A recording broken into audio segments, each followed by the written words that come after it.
conosco, Memórias de Pato Branco, do Dr. Delvino Long. Uma coisa que pouca gente sabia, marista, essa formação, aliás, está aí o caráter, então a decência, a dignidade, a honradez de onde vem, que ele já falou e ressaltou aqui para todos nós, né? Agora, doutor, jovem médico solteiro, chegou aqui ou já namorando? Quando conheceu a dona Arilde, como é que foi essa vida? Porque na época também devia ser muito cobiçado, o senhor não foi muito namorador. Como é que foi o Delvino jovem? Na verdade, naquela época eu estava preocupado era com o estudo. Os estudos. Eu queria me preparar e preparar bem.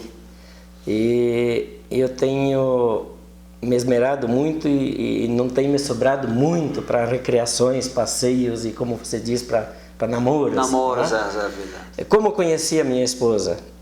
Feliz dia que eu tive a ideia de morar numa república lá em Curitiba, numa rua chamada Paula Gomes. Estudante. Numa casa em frente, onde residia os pais da Arilde.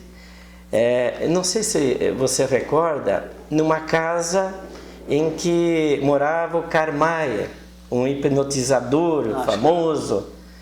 Curiosamente, esse hipnotizador esteve em Lages. Eu estudava lá, daí quando eu saí do colégio marista, eu continuei num colégio de padres,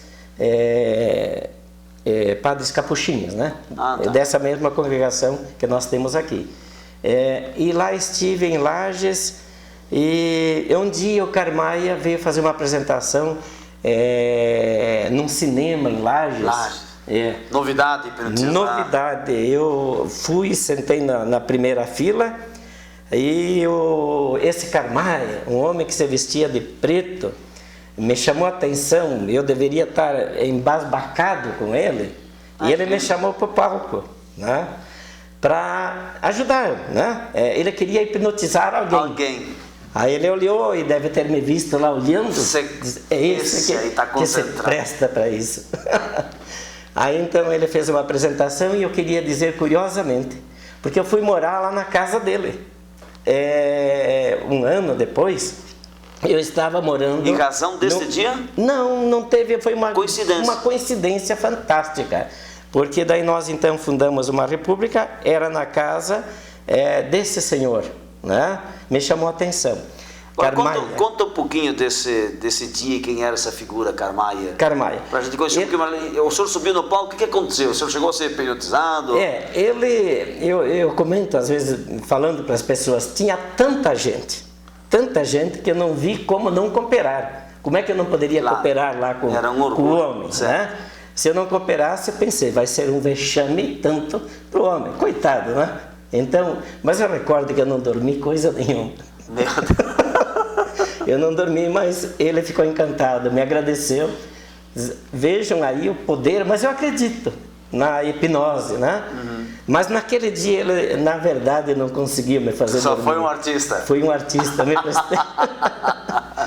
Então, eu achei interessante o fato de estar lá em Curitiba, né? E logo fomos procurar a casa dele e formamos uma república, 15, 16 estudantes, estudávamos, todo mundo. Foi um terceiro ano fantástico, porque a maioria passou, alguns companheiros na engenharia, outros na agronomia, outros em medicina, outros em advocacia. O meu irmão também passou em advocacia naquele dia e cursou na Católica. Eu passei a cursar, eu iniciei na Católica, mas eu havia passado também na Federal. E houve uma segunda chamada, então eu optei entre uma que pagava e outra que não pagava, fui na Federal de Medicina, né?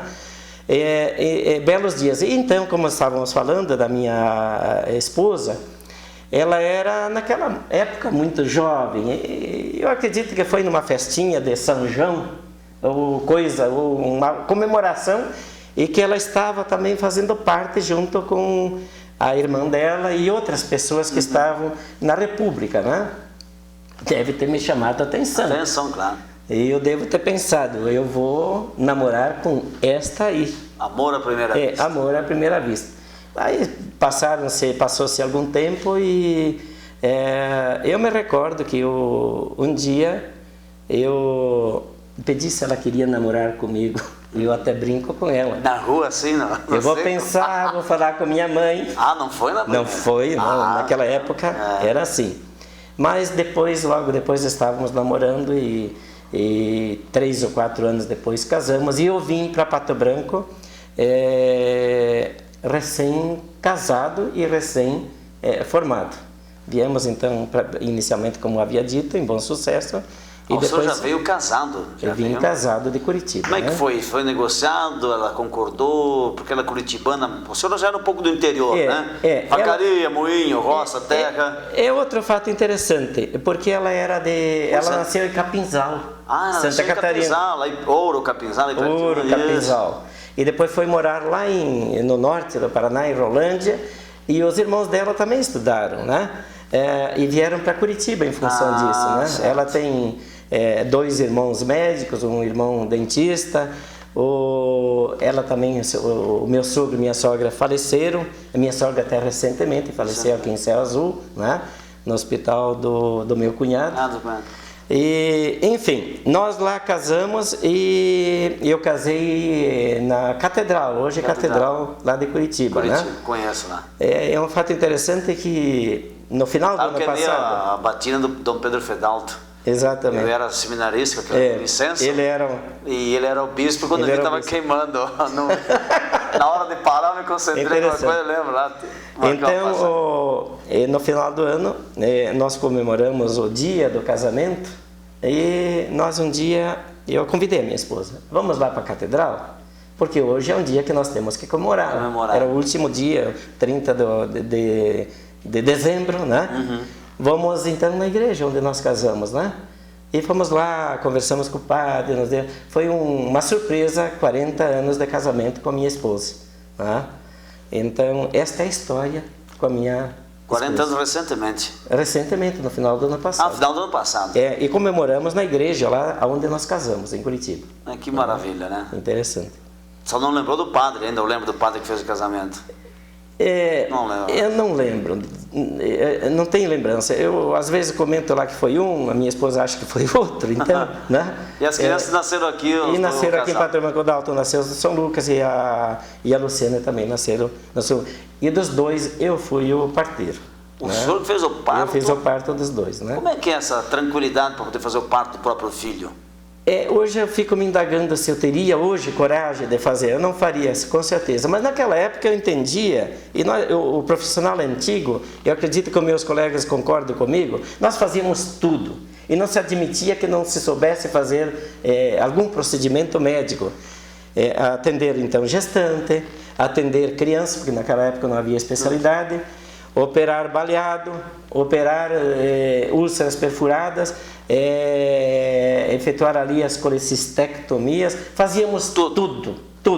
E eu tenho saudades daquele tempo, porque os anos nos deram um preparo uma vivência muito grande. E hoje, em função daquilo, eu acredito que me facilita bastante o exercício. Embora hoje, todo mundo sabe, eu estou mais direcionado à cardiologia. Né?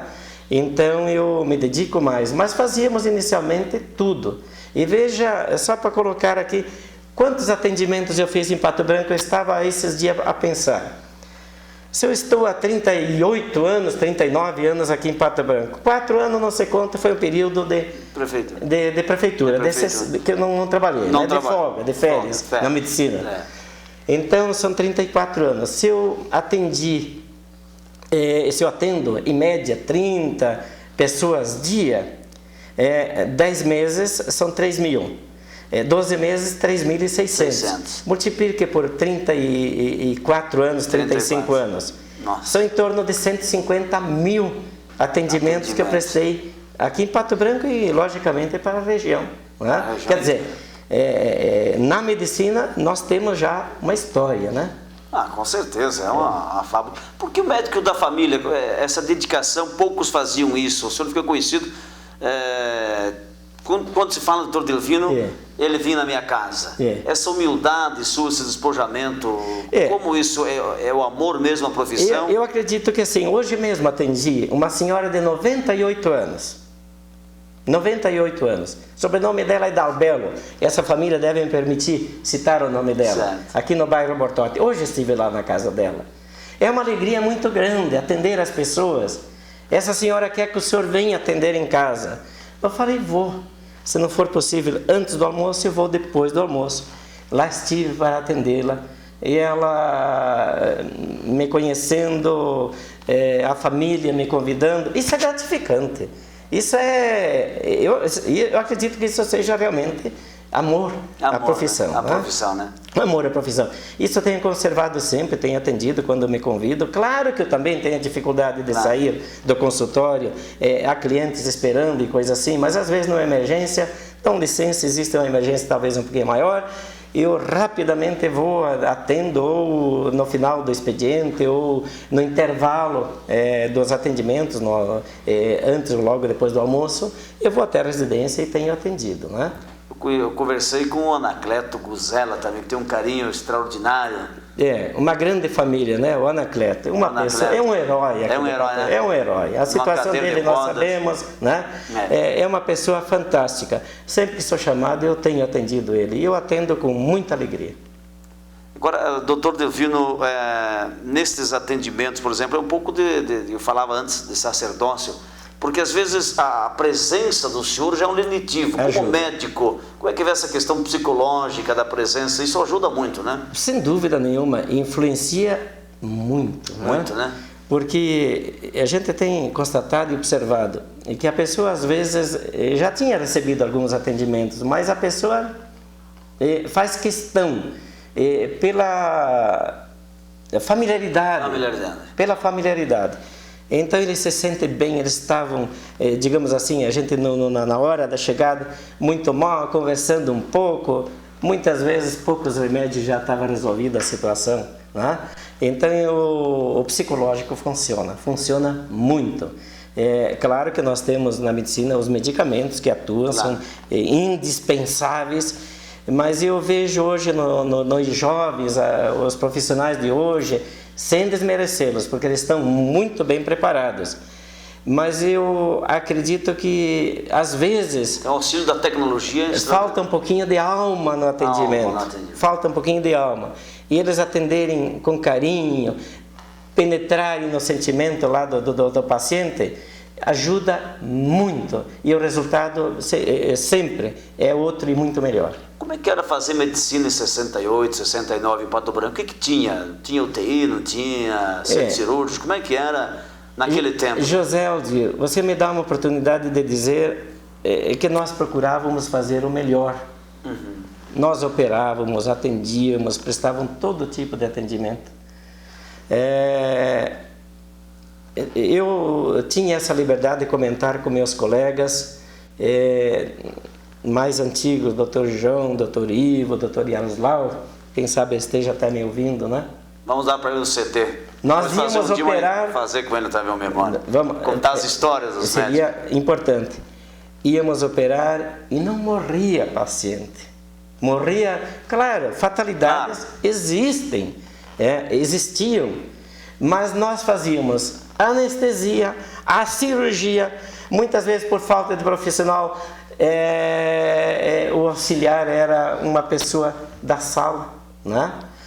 E corria tudo muito bem. Né? Eu me recordo de ter realizado muitas cesarianas sem os colegas.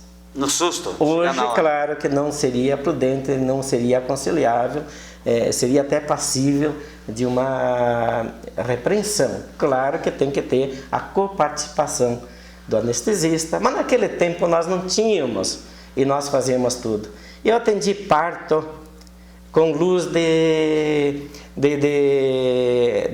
lampião, de gás, né? No hospital ou lá? Nezelo, a família Nezelo, ele é falecido. Um dia ele me trouxe aquela chama eu não me recordo o nome que se dá, o liquinho de gás? O liquinho.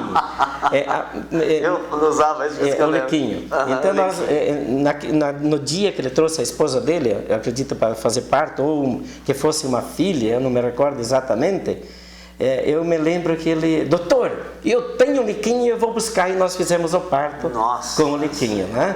Em Bom Sucesso eu atendi parto de uma senhora na casa dela com lampião, né? E às vezes hoje existem todos os equipamentos, falta este ou aquele, e às vezes a pessoa reclama que poderia ter mais este ou aquele outro, quiçá. Mas no nosso tempo era uma batalha muito pior, e sempre atendemos os pacientes com maior carinho. Claro que hoje se faz isso, mas eu vejo às vezes as pessoas, talvez não gostem que se fale isso aí, mas com toda a tecnologia disponível, ainda reclamando de um aparelho de última geração, para melhor atender, evidente, se for possível, né? Mas se recordarem do nosso tempo lá de 30 ou 35 anos atrás, meu Deus do céu, eles vão concordar conosco que nós éramos realmente uns heróis para atender, prestar aquele atendimento. Tinha algum momento que o senhor teve, assim, nesses anos de medicina, aqui, um baleado, um faqueado, e alguma situação de risco, tipo gente lá fora e o médico trabalhando sob pressão? Aconteceu alguma coisa nesse sentido? Tivemos sem citar nomes, mas tivemos um caso famosíssimo em que levei o paciente, talvez os familiares lembrem desse episódio, 4, 5 tiros no tórax. Eu devia estar sozinho no centro cirúrgico, a família me pressionando, e doutor, o senhor não vai operar? Levem o doente para a sala. Eu estava lá com as radiografias, bati na mesa, este caso não é cirúrgico. Levamos o doente de volta para o quarto e ele saiu-se vivo, são e salvo. Se nós o tivéssemos aberto naquele dia, eu fico a pensar, ele teria sobrevivido para estancar, quem sabe, uma hemorragia? Hoje você faz. E com muita categoria. Hoje, se chegasse o mesmo paciente, hoje a cirurgia seria indispensável, ele faz e resolve. Mas naquele tempo era muito no achômetro, era muito difícil, principalmente cirurgia torácica, né? Isso era algo assim, muito ousado. Tinha que ter muita coragem. Muita coragem. Mas a minha coragem maior foi, digamos assim, ser contra a pressão de toda a família e dizer, ele vai ter melhor resultado se voltar para o quarto. Não foi operado e ele viveu muitos e muitos anos depois. E uma pessoa muito conhecida aqui em Pato Branco. Mas depois que o senhor disse isso, não ficou com medo, meu Deus, se ele morrer? Não, porque eu tomei a posição, eu pensei, eu assumo. Se ele morrer, a minha consciência dizia que eu não deveria intervir, porque o resultado poderia ser o conservador, o tratamento conservador seria o mais prudente. Já que você me lembrou, lembrei exatamente desse episódio. Doutor, é uma pessoa que depois morou em Itapejara. Ainda em Itapejara. Doutor, o senhor como muito católico, questão de milagre, etc., algum episódio que o senhor dizia, bom, o que eu fiz está, mas as pessoas estão na mão de Deus, e o senhor sentiu que... E como é que a sua fé na medicina aumentou? Porque o senhor teve uma formação religiosa. Sim, sem dúvida. Depois da medicina, a crença em Deus, o fato de o senhor consegue perceber que tem alguns casos que é a mão de Deus, sem dúvida, mais do que a mão do médico? Eu tive muitos casos, muitos casos. Eu me recordo que nós operamos com os colegas uma criança, né, que ela tinha oclusão intestinal. E claro, toda a cirurgia em criança comove. E eu me recordo que a torcida era para que essa criança se salvasse. E nós fizemos a laparotomia, foi feita a anastomose dentro da técnica, né? E alguns dias depois, pelo corte, houve a eliminação de parte de alça intestinal. E nós ficamos espantados. Não faz muitos dias, o Dr. Maeda lembrou daquele episódio. Falei, como pode acontecer isso? Uma parte de alça intestinal saiu pelo corte. E a criança tinha o seu intestino que passou a funcionar, deve estar viva ainda hoje. Então, existem casos inexplicáveis, e tivemos, logicamente, muitos outros, mas esse me chamou a atenção, e eu lembrei neste momento, porque se houve anastomose, então deveria ter continuidade do ponto que foi seccionado e anastomose para o restante. Se eliminou parte do intestino, da onde saiu essa outra parte do intestino? E a criança sobreviveu. Vocês mesmos não conseguiram até hoje. Ninguém dos colegas entendeu dar uma explicação para aquilo ali. Deve ter sido um milagre. Uma obra de Deus. Uma obra de Deus. Perdeu parte de alça intestinal. E a criança sobreviveu. Né? Significou realmente que houve uma intervenção superior. Agora, como é que um médico clínico geral depois parte para medicina legal? Qual é que foi o que levou? E gostaria que o senhor falasse um pouquinho, porque ele é apaixonante. Eu com o senhor não conversei muito, porque meu tempo de repórter lá ficava mais do Dr. Ronaldo. Exatamente. E ele é um aficionado pela medicina legal, fantástico. É, uma pessoa extraordinária e dá vida pelo IML. A vida pelo IML. Como é que o doutor... Como é que eu entrei? Bem, poucas pessoas aqui em Pato Branco lembram, sabem a verdade sobre o IML. Eu fui, na verdade, convidado e convocado para ser médico legista, porque naquela ocasião... do Dr. Ronaldo? Bem antes do Dr. Ronaldo. Bem antes, dos primeiros então? Dos primeiros, porque nós tínhamos vários colegas... Quem foi o primeiro legista, o senhor lembra? Eu fui o primeiro. legista. O senhor, então, estamos diante do primeiro legista de Pato Branco. Primeiro legista. Então, antigamente, quando não havia médico assim concursado, oficializado, qualquer profissional poderia fazer, diante de um pedido das autoridades, efetuar então o exame que era solicitado. Certo. Mas eu me recordo que os meus colegas do São Lucas um dia me convocaram. Você é o mais novo aqui, você vai para Curitiba, estude e faça um concurso, trate de passar, porque alguém vai ter que fazer medicina legal. Assim, foi um convite no choque. Assim, no choque. Mas esse concurso não veio de imediato, demorou mais 2 ou 3 ou 4 anos, eu não me recordo bem. E eu prestava, convocado, voluntariamente esse serviço no IML, sem receber qualquer centavo. Não me diga. Eu fiz 3 ou 4 anos de medicina legal aqui em Pato Branco, voluntariamente. Aí um belo dia, então teve esse concurso, tivemos a sorte, porque era disputado.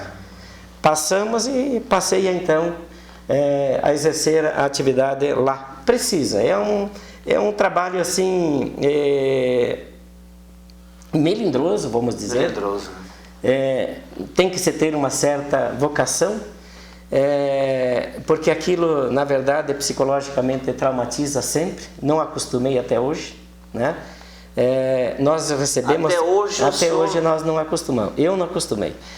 E depois então teve mais um concurso e tive então um grande companheiro, Dr. Ronaldo, com o qual nós dividimos então a tarefa aí de realizar... Há quantos anos então, isso há 34, a medicina legal, aos 34, 35. Que 4 anos eu me afastei. Né?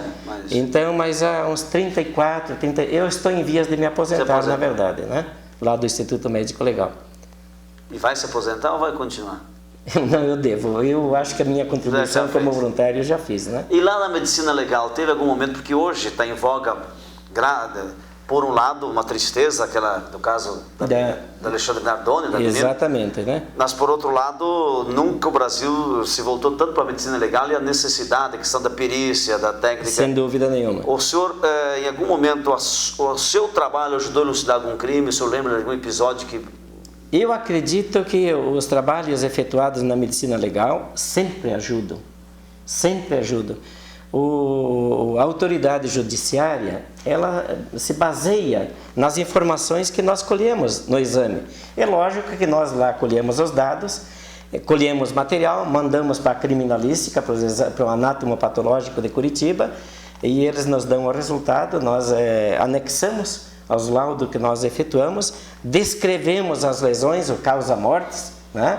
E nós anexamos, esse laudo é anexado ao processo em que a delegacia monta para ser enviado ao judiciário. Logicamente, a justiça, ela se baseia fundamentalmente no laudo. No laudo. E eu posso dizer aqui com muita alegria até, e eu comento com o Dr. Ronaldo, e ele há de concordar conosco, que nesses 30 e muitos anos, nós não tivemos muitos questionamentos sobre laudos. Lógico que algum esclarecimento, alguma dúvida, nós fomos convocados a dar. Mas, para nossa felicidade, nós nunca tivemos problema com delegado, com judiciário. Significa o quê? Que nós usamos sempre o conhecimento, a medicina voltada, então, para a medicina legal. E nós nos valemos desses conhecimentos médicos para descrever com esses dados, né, com esse conhecimento, as lesões, principalmente o tamanho, o que provocou as lesões, se foi traumatismo, se foi projetil de arma de fogo, se foi instrumento pérfuro contundente. Nós não determinamos, mas colocamos o instrumento, a ação contundente, enfim, aquilo que possa ajudar o delegado, a investigação, a criminalística, o judiciário, para que se chegue a um veredito sobre a causa da lesão ou de morte.